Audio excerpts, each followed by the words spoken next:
Okay, this is, I guess, take four or maybe even take five. I don't know. But have you ever heard something so heavy, so sprawling, so emotionally raw it feels like it rewires your brain? That's what listening to ISIS can be like. No, not that ISIS. Let's clear this up right away. I'm talking about ISIS, the post metal band from Boston, active from 1997 to 2010, named after the ancient Egyptian goddess. Absolutely nothing to do with politics or terrorism, just unfortunate similarities, um, with the sounding of the name. And, musically, these guys were ahead of the curve, and ISIS helped define post metal.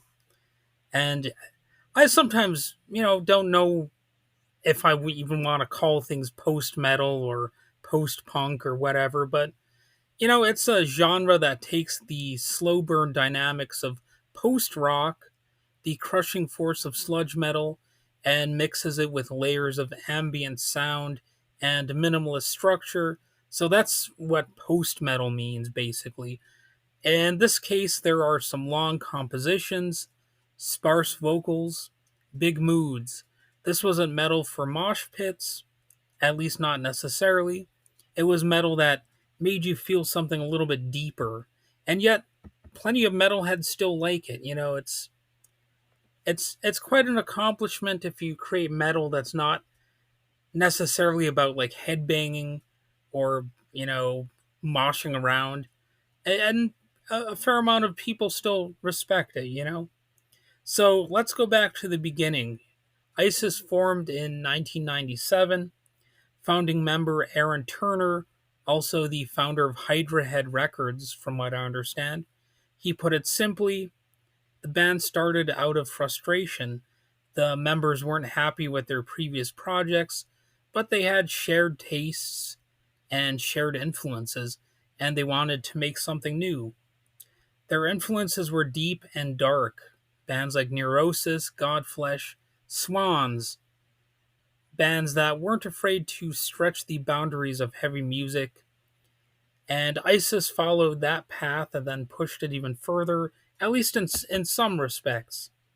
They had a lot of droning type of sounds, but in the good way, not really in a boring way.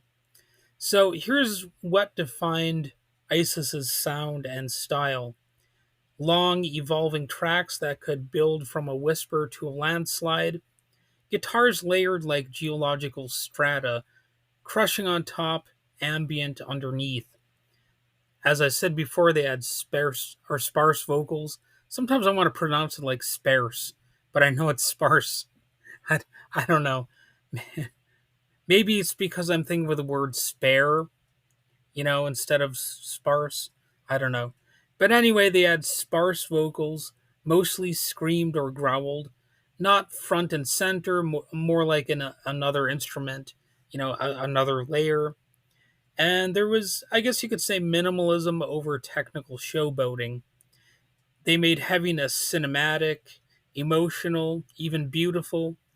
And I guess you could say other metal bands do that too. I don't want to say they're the only ones that have beautiful moments. Obviously, Black Sabbath had some beautiful moments in their repertoire.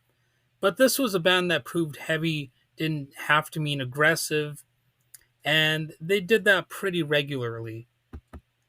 That's not to say there are no moments that could be considered aggressive, but that's not really the point of this band exactly.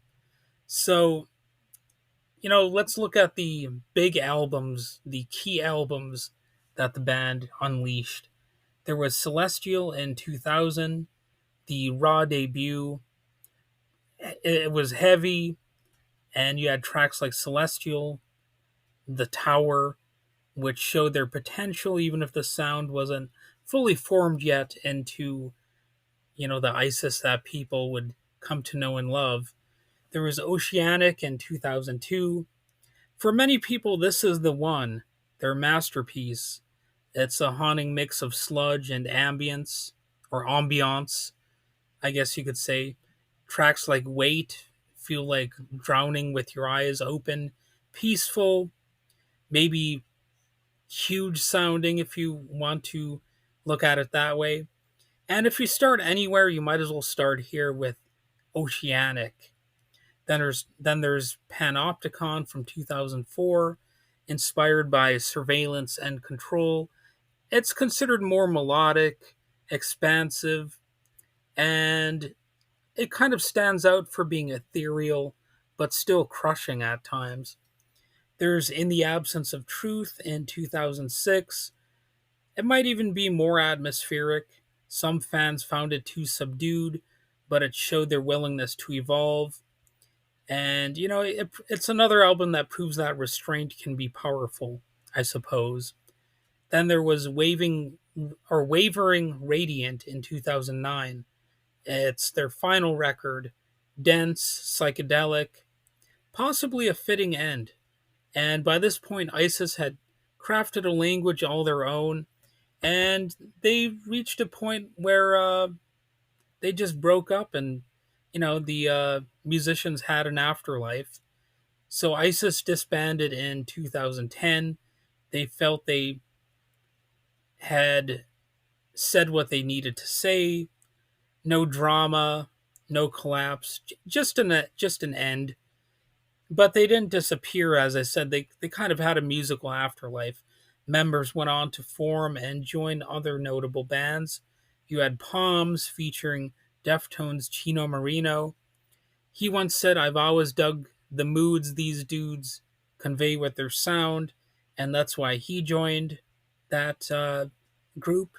Maybe it could even be called a supergroup. I don't know. There's Sumac, Old Man Glow, MGR. Those are other projects worth checking out. And Aaron Turner, in particular, stayed loud in sound and in ideas.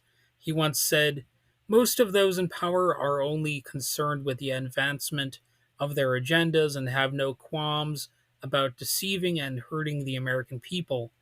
So, yeah, that's a very plainly true thing. And his music often reflects that bleak honesty. And, it's kind of an honesty that we're right in the middle of, frankly. So the legacy of ISIS, I would say, is actually pretty proud. Again, the band, not the terror organization. ISIS is widely recognized as one of the most influential bands in modern heavy music. They inspired groups like Pelican, Russian Circles, and The Ocean, and they helped carve out a space where metal could breathe, where it could build instead of just blast. And the New York Times once put it that they were the alchemy of art world heavy metal. So if you're into heavy music that unfolds like a story, if you want music that's as crushing as it is thoughtful, ISIS is perhaps essential listening. And there are powerful, slow, layered guitars, and it's a music that just builds. So if you want more, uh, musical bios like this, you can hit me up on social media. I can do deep dives on specific albums, track breakdowns perhaps, or explore other bands in the post metal universe if you want. And, that's a possibility. So, thanks for listening. This was Critical Wade Theory. I'm the Critical Wade, if you will. And until next time, stay loud, stay patient, and never underestimate the power of slow, burning sound. Well, I kind of messed that last line up. I'm jumbling my words all over the place. So that's why I did 5 different takes when I was trying to record this episode. But, mistakes aside, I think the main point is that, here is that you might want to check this band out. Boy, I jumbled up again. I said is here instead of here is. Oh, man.